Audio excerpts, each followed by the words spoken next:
Қайырлы күн, әріптестер. Сіздермен бірге Дара KZ. Бүгін осындай заманауи интернет ресурстың қолдану жолын сіздерге көрсететін боламын. Ол Playkers деп аталады. Яғни оқушыларға сіз осындай парақтарды таратып бересіз. Міне осындай әр оқушыға осындай QR-кодтарды беруіңіз қажет, распечат етіп. Яғни қазір сол сұрақтарды дайындаймыз. Оқушылар осы QR-код арқылы сол сұрақтарға жауап береді. Оқушыларға ешқандай телефон керек емес, тек қана сізде смартфон болса болды. Ендеше осы жаңағы бағдарламамен қалай жұмыс жасау керек екендігін сіздерге толығырақ түсіндіріп берейін. Ол үшін ең алдымен Яндекс немесе Google іздеу ойына Playkers деп жазасыздар. Бірінші шыққан playkers.com-ға кіресіздер. Бағдарлама ағылшын тілінде, сіздер орыс тіліне аударып алсаңыздар да болады, аудармай жұмыс жасай берулеріңізге болады. Ол үшін мышканың оң жағын басып перевести на русский дегенді басуларыңызға болады.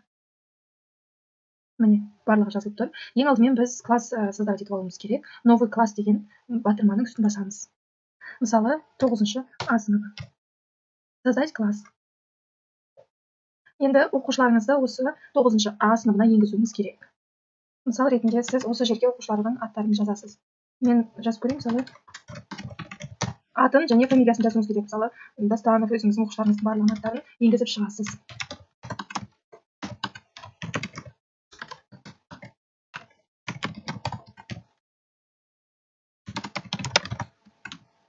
Тағыдан басқа оқушылар, мен мысал ретінде сізге осылай көрсетіп жатырмын. 25 оқушы болса 25 оқушыны енгізесіз, 15 болса 15 оқушыны енгізесіз және следующий батырмасын басасыз. Міне сіздерге осылай оқушылардың жанына цифрлар шықты. Бұл цифрлар нені білдіреді? Бұл цифрлар жаңа сіздерге видеоның алдында көрсеткен QR-кодтың үстінде осы цифрлар жазылып тұр. QR-кодтың үстінде 1 деп жазылып тұрса, 1 цифрын Ринатқа беруіңіз керек, 2 деп жазылып тұрса, Айжанға беруіңіз керек, 3 деп жазылып тұрса, QR-кодтың үстінде Мөлдірге беруіңіз керек, 4 деп жазылып тұрса, Дастанға беруіңіз керек. Оны қазір толығырақ түсіндіріп өтемін. Келісім береміз. Міне сіздің оқушыларыңыз осы жерде шығып тұр. Енді мына батырманы бассаңыздар, распечатать реестр. Міне оқушыларыңыз шығады. Бірінші нөмір Ринаттікі, екінші Айжандікі, үшінші Мөлдірдікі, төртінші Дастандікі. Оны сіздер бірінші үйрену үшін распечатать етіп алуға кеңес беремін. Распечатать реестрді басасыздар. Міне печатьті басып, осы бетті шығарып алыңыздар шатаспас үшін. Маған керек емес әзірше. Міне. Бізде оқушылардың списогі осы. Енді мына батырманы бассаңыздар, сіздерге басқа түске өзгертуге болады сыныптарыңызды, немесе және өздеріңіздің пәндеріңізді мұнда жаза аласыздар. Математика, литература, история, информатика, музыка. Мысал ретінде мен литератураны енгізейін. Мұнда сыныпты жазасыз. 1 класс, 4 класс, 5 класс, 8 класс, а біздікі 9 класс. Сохранить изменения. Мұнда оқушыларыңыздың цифрлары, жаңағы сіздерге айтқан. Енді осы 9-шы А сыныбына біз қазір сабақ дайындайтын боламыз. Ол үшін новый набор дегенді басамыз, яғни тапсырмалар. Маған ағылшын тілінде ыңғайлы. Міне әріптестер, сіздерге осындай экранда өздеріңіздің тапсырмаларыңызды жазуға болады. Мысал ретінде сіздер мына имидж, яғни фото ала аласыздар. Интернеттен іздеп немесе өздеріңіздің компьютерлеріңіздегі суреттерді алуға болады. Мысалы мен компьютердегі рабочий столда сақталған мына суретті ала аламын. Және жанына сұрақ жаза аламын.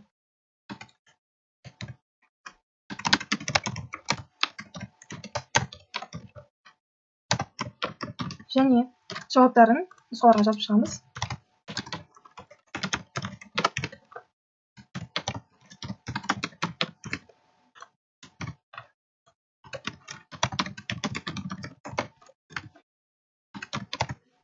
Енді дұрыс жауап бізде А деп тұр, бізде дұрыс жауап негізі В, сондықтан бұның үстін басасыздар.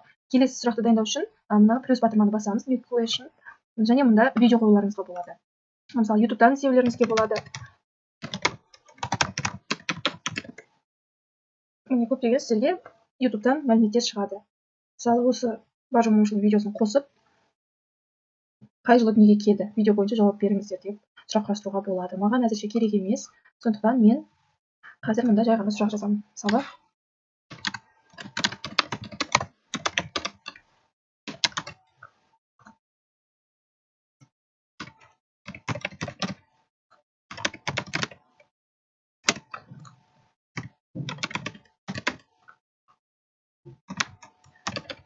дұрыс жауап бізде оқушымын. Келесі сұрақты құрастыру үшін осы батырманы плюс батырмасын басасыздар.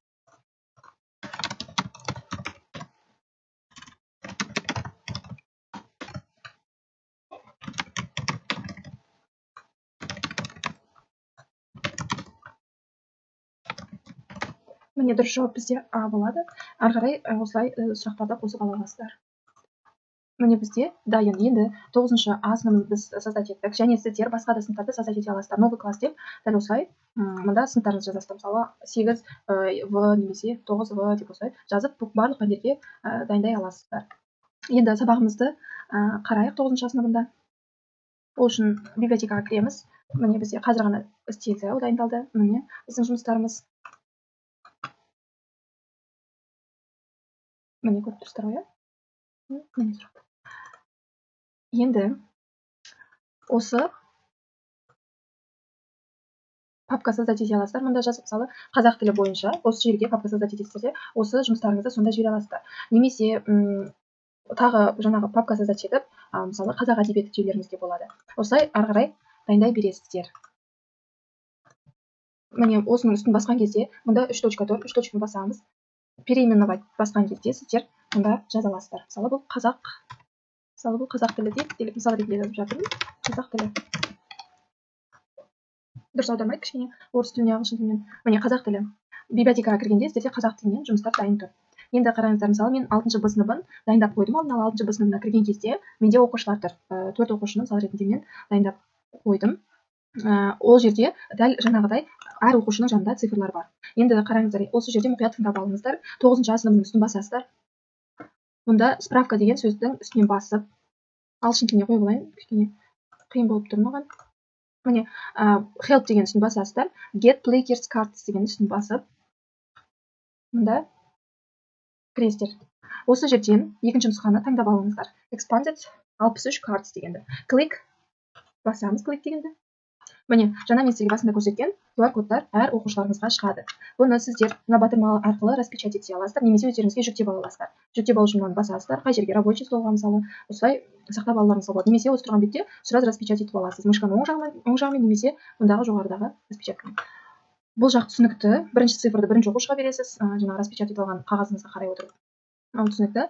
Ары қарай мен қазір 9-шы А сыныпқа распечатать ете алмай отырмын. Оқушыларға менде қазір принтер жоқ. Мен 6-шы Б сыныбына оқушыларымнан жаңағы QR кодты распечатать етіп қойдым мектепте. Сол арқылы сіздерге ары қарай қалай жұмыс жасау керек екендігін көрсетемін. Ол үшін қазір сіздер телефондарыңызды алып, смартфондарыңызға Play Marketке кіріп, жаңағы Playkers деп жазыңыздар, неге Play Marketке. Сол Play Markеттен соны Playkersті жүктеп алыңыздар телефондарыңызға. Және әріптестер, мен Playkersке кірген кезде тіркелу керектігін айтпадым сіздерге. Тіркелу үшін сіздер почталарыңызды жазасыздар, және жаңа бір пароль жазуларыңыз керек. Базар болу керек, ағылшын тілінде болу керек, және цифрлар болу керек тіркелгенде парольдарыңызда. Содан кейін кіріледі сіздерде. Сол жаңағы почталарыңыз бен парольдарыңызды телефондағы Playkersке жазып кіресіздер. Ендеше мен телефоннан Playkersке кіреміз, логин парольдарыңызды жазасыздар. Кірген кезде осы жерде сіздерге 6Б және 9-шы А сыныбы шығады. Осыларға біз жаңа тапсырмалар дайындадық. 6Бға кіреміз. Мына бірінші суреттің үстіне 2 рет басамыз. Осы тапсырманың үстіне 2 рет басамыз.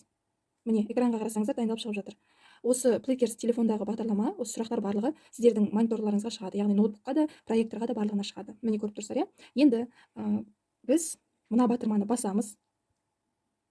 Және бірінші оқушы, міне номер 1 деп тұр, цифр номер 1. Бірінші оқушы, мысалы, жауапты Д деп белгілейді.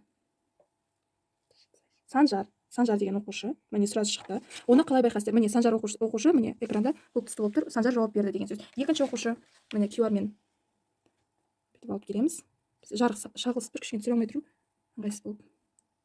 Міне Мадина жауап берді, экранда қарап тұрсаңыздар. Және үшінші оқушы, телефонды қой, міне үшінші оқушы Адия жауап берді, және төртінші оқушы, міне Бақыт жауап берді. Енді мына батырманы басамыз.